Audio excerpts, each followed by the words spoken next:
The movie begins in the year 1050 with a group of Viking ships heading to raid a monastery in Normandy. Despite the monks' pleas, the Vikings forcibly enter a secret chamber, believing that it holds valuable treasure. However, their assumption proves incorrect as they discover a wolf cub hidden behind a locked door. As compensation for the absent gold and silver, the Vikings decide to take the cub with them to Norway. However, by the time their ship reaches the Norwegian coast, all the men are killed by the wolf, which then escapes into the wilderness.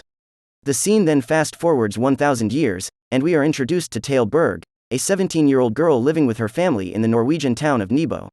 The family seems to have recently moved here because her mother transferred to the local police force.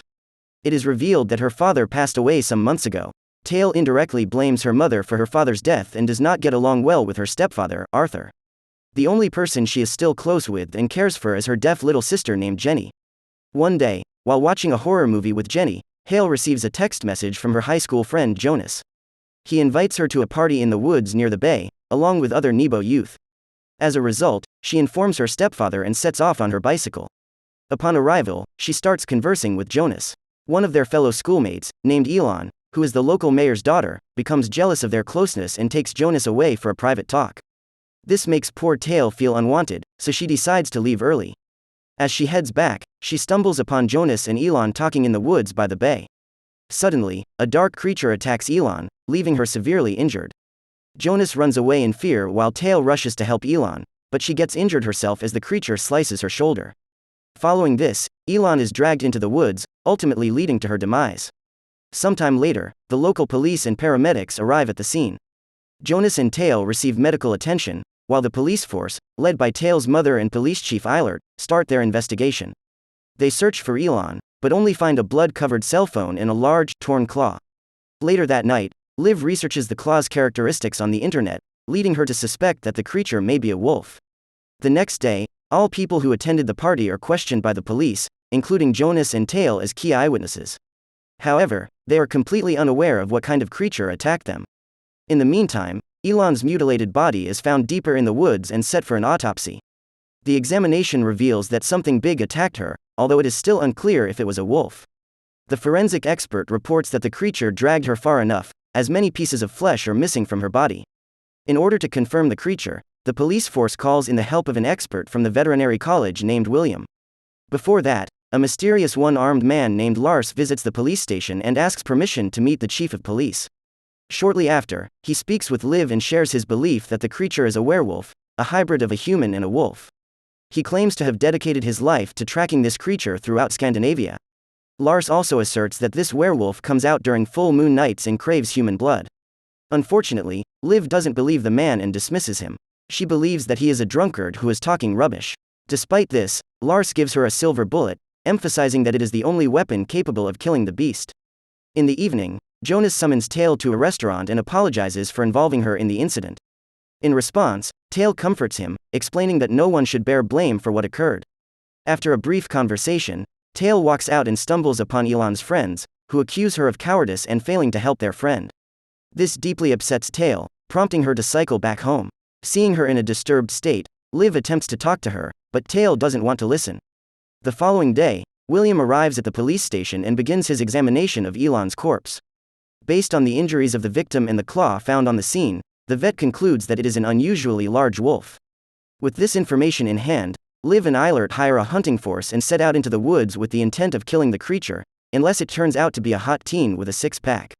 Upon their arrival, the hunting force, under the joint leadership of Liv and Eilert, begins their search with the help of a tracking dog. As they venture deeper into the forest, they stumble upon a headless corpse, which is identified as an asylum seeker. Recognizing the severity of the situation, Liv calls for additional backup. She assigns 2 hunters to remain and guard the body until backup arrives while she and the rest of the team proceed further.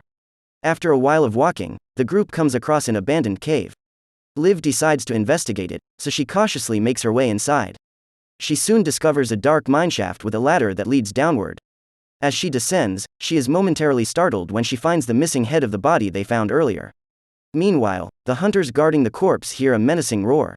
Before they can react, the creature launches a surprise attack, resulting in their unfortunate deaths. The rest of the team hears their screams, and soon after the creature closes in on them.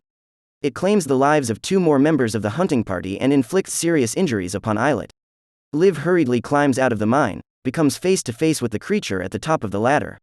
At this moment, the true nature of the creature is revealed. It is indeed a wolf. The wolf lunges at her, causing her to tumble back into the mineshaft. This injures her wrist, prompting her to scream in pain. As Liv crawls away from the advancing wolf, she manages to grab her gun and fires at it, but the bullet appears to have no effect on it. Soon, Liv runs out of ammo, leaving her at the mercy of the wolf. But just then she remembers the silver bullet given to her by Lars. Acting swiftly, she loads it into her gun and fires at the wolf, killing it once and for all. In the next scene, Liv wakes up in the hospital, where her injured wrist is placed in a cast. Eilert, on the other hand, is revealed to be in a coma, and tragically, none of the other hunters survived. In the midst of all these events, Thale begins experiencing peculiar dreams and visions, causing considerable mental distress. One day at school, her hearing senses suddenly sharpen, allowing her to hear even the sound of Jonas sketching with his pencil. This leaves her at great unease, prompting her to hastily retreat to the restroom. Even there, she hears a crying voice coming from behind a restroom door. As she cautiously approaches to investigate, she encounters the apparition of Eilert, accusing her of letting her die. However, the figure vanishes, revealing it to be her hallucination. Later that night, Thale experiences sleepwalking, but thankfully, Jenny guides her safely back to her bed. The next day, William examines the wolf's body in the laboratory. After a thorough assessment, he informs Liv that the regular lead bullets she used had no effect on the wolf, despite hitting its heart and lungs. The only fatal injury inflicted upon the wolf came from the silver bullet, which she fired last. This revelation shocks Liv, and she realizes that it is indeed a werewolf. That night, Thale receives a text message from Jonas asking if she wants to meet. In response, she sneaks out of her house and meets him at a viewpoint. As they converse, Thale confides in her friend about her recent unsettling experiences. She mentions that she has never felt this scared in all her life. Jonas attempts to comfort her, encouraging her to move on from the traumatic incident. He also reassures her that the threat has been wiped out. Their conversation gradually takes a romantic turn, and they end up sharing a romantic kiss. After a while, Jonas receives a call from his father. While he steps away to answer the phone, Thale has her gaze locked on the full moon, which traditionally triggers werewolf transformations. She starts feeling uneasy and eventually turns into a more animalistic version of herself with sharp teeth and animal-like instincts. When Jonas returns to her after his call, he discovers her on the ground. Before she can warn him, she loses control and kills him. The following morning, Thale awakens in her house's garage and is scared to find blood smeared across her face.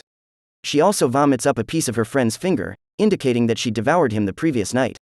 However, she has no recollection of what transpired or what she did to her friend. Troubled by this, she heads to the viewpoint, only to discover that the police are in the process of removing Jonas's mutilated body. Later, after an examination of the body, William concludes that the injuries sustained by Jonas are similar to those of Eilert, but they were caused by a smaller creature. Following this, Liv decides to seek additional information about werewolves from Lars. The latter explains that once a human undergoes the transformation into a wolf, they no longer have any humanity left in them. The only way to break the curse is to put an end to the entire bloodline of werewolves. On the other hand, Thale realizes that she has now become a threat to everyone around her, so she makes the decision to leave.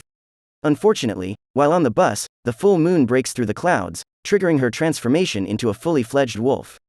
Thale then proceeds to attack the other passengers, causing the bus to crash in a tunnel. Before long, Liv arrives at the scene and encounters survivors running away from the bus. She grabs her weapon and cautiously approaches the wreckage, but the wolf appears to have already departed, leaving behind a scene of carnage. During her brief inspection of the bus, Liv spots her daughter's torn clothing as well as her locket. Just then, William arrives at the scene with shocking information. He explains that after analyzing the wolf's body, he has detected human DNA. This confirms that they are dealing with an actual werewolf. Hearing this, Liv realizes that her daughter has now become the new werewolf. In the next scene, Thale, in her fully transformed state, returns home and approaches Jenny.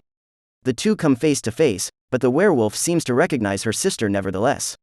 Thale's stepfather intervenes and fights her. Using a lamp as a makeshift weapon, he manages to take Jenny to their car and speed away. Unfortunately, Arthur appears to have been bitten by the wolf during the confrontation, causing him to lose a lot of blood. Due to this, he eventually passes out behind the wheel, resulting in a deadly car crash. As the crowd notices the accident, they approach the crashed vehicle to help, but they soon fall victim to Thale. The werewolf then goes on a murder spree and devours their flesh. Witnessing this tragic scene, Jenny takes matters into her own hands and bravely walks towards Thale. She attempts to calm her sister down, and for a moment she is successful in doing so. But soon after, Liv and William arrive on the scene with William using a tranquilizer dart to subdue the wolf, while Liv rushes to grab Jenny. The trio then seeks refuge in an empty store to protect themselves. As they struggle to keep Thale out, Liv orders Jenny to hide behind the counter. Just then, Lars arrives in his RV and crashes through the store's front entrance in an attempt to hit Thale. This reckless action leaves Liv, William, and Lars seriously injured, but Thale is still unharmed. The werewolf proceeds to kill Lars and then launches an attack on Liv. Liv uses all her strength to hold Thale off by using her wrist cast as a shield. As the werewolf bites down on it, Liv orders an injured William to shoot another tranquilizer dart. Realizing that William is in no condition to help, Jenny takes the dart and stabs it into her sister's side, putting an end to the attack. In the aftermath, Thale is seen confined in the veterinary clinic in an unconscious state. Liv pays a visit and apologizes to her for not taking proper care of her. But now that Thale poses a great threat, Liv reluctantly loads her gun with a silver bullet and places it against Thale's neck. Subscribe for more videos like this.